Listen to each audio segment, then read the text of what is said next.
መንግስት ሱዳንን በጸረ ኢትዮጵያ ኃይሎች ማዕከልነት ወነጀለ። ህወሓት ጣልቃ ገብቶ መልስ ሰጥቷል። ሰላም ጤና ያስጥልን ውድ የኢትዮ ፎከስ ሚዲያ ተከታታዮች፣ የዕለቱን ዜና ይዘንላችሁ ቀርበናል። ቻናላችንን ላይክ፣ ሼር፣ ሰብስክራይብ በማድረግ ቤተሰብ ይሁኑ።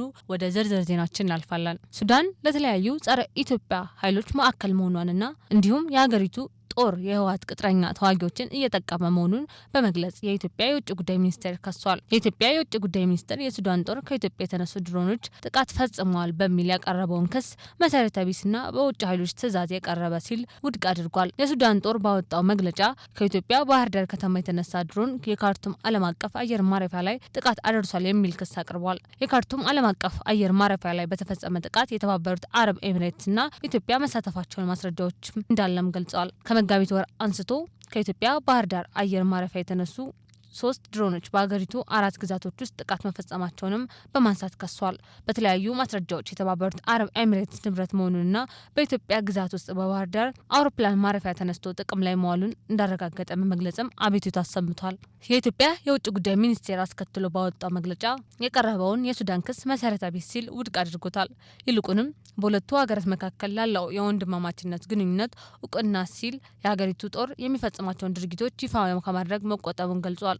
የኢትዮጵያ መንግስት በሱዳን የእርስ በርስ ጦርነት ውስጥ ባሉ ጠብ ፈላጊ አካላት በኢትዮጵያ የግዛት አንድነትና ብሔራዊ ደህንነት ላይ የተፈጸሙ ከባድ ጥሰቶች ይፋ ከማድረግ መቆጠቡን በመግለጫው አስፍሯል። ውጭ ጉዳይ ሚኒስቴር ተፈጽሟል በሚል ከጠቀሳቸው ጥሰቶች አንዱ ከህወሓት ቅጥረኛ ተዋጊዎች ጋር የተገናኘ ነው። በግጭቱ ውስጥ የህወሓት ቅጥረኛ ተዋጊዎች በስፋት የመጠቀም ድርጊቱ መታየቱን አስታውቋል። የሱዳን ጦር ኃይሎች ለእነዚህ ቅጥረኛ ተዋጊዎች የመሳሪያና የገንዘብ ድጋፍ አቅርቧል ያለው ሚኒስቴሩ በዚህ አማካኝነት በኢትዮጵያ ምዕራባዊ ድንበር በኩል የሚደረጉትን ወረራ አመቻችቷል ሲል ከሷል። ሱዳን ውስጥ የሚገኙ የህወሓት ቅጥረኛ ተዋጊዎች ጉዳይ በይፋ የተመዘገበ ጉዳይ መሆኑንም በመግለጫው ጠቅሷል።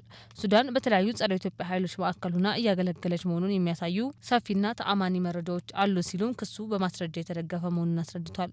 በእነዚህ ጠብጫሪ ድርጊቶች እንዲሁም የሱዳን ጦር ባለስልጣናት ባቀረቧቸው ክሶች የራሳቸውን ክፉ አጀንዳ ለማራመድ በሚፈልጉ የውጭ ደጋፊዎች ትዕዛዝ የተከናወኑ መሆናቸውን ግልጽ ነው ብሏል።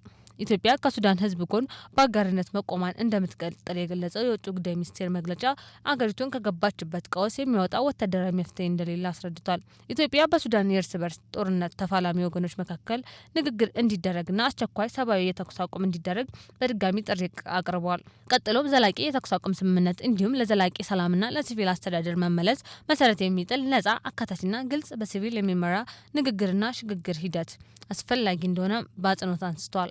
ኢትዮጵያ ከተባበሩት አረብ ኤሚሬቶች ጋር በመቀናጀት ከሱዳን ጦር ጋር ለሚዋጋው የሱዳን ፈጥኖ ደራሽ ኃይል ድጋፍ ታደርጋለች በሚል ለሚቀርብባት ክስ በይፋ ምላሽ ስትሰጥ ይሄ መጀመሪያ ነው። ኤሚሬቶች ከዚህ ቀደም እነዚህን ክሶች በተደጋጋሚ ውድቅ አድርገዋል።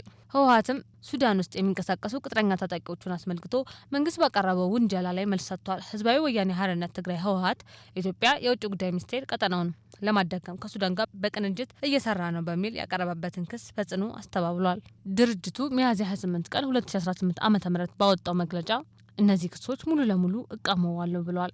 ክሶቹን መሰረተ ቢስ፣ ኃላፊነት የጎደላቸውና ትኩረትን በሐሰተኛ መረጃ ለማስቀየር የሚደረግ ተደጋጋሚ አካሄድ ማሳያ ናቸው ሲሉም ገልጿቸዋል። የተባበሩት አረብ ኤሚሬትስ ከኢትዮጵያ የተነሳ ኤሚሬት ድሮን በካርቱም አውሮፕላን ማረፊያ ላይ ጥቃት ፈጽሟል በሚል በሱዳን የቀረበበትን ክስ ፈጠራ ስትል ውድቅ ማድረጓን ሮይተርስ ዘግቧል። የተባበሩት አረብ ኤሚሬትስ ባለስልጣን ማክሰኞ ምሽት በሰጡት መግለጫ ከባህረ ሰላጤው ሀገር ጋር ግንኙነት ያላቸው ድሮኖች በኢትዮጵያ ከሚገኘው የባህር ዳር አውሮፕላን ማረፊያ ተነስተው በመጋቢትና ሚያዝያ ወራት በሱዳን የተለያዩ አካባቢዎች ላይ ጥቃት ፈጽመዋል በሚል በሱዳን ጦር የቀረበውን ክስ ውድቅ አድርገዋል።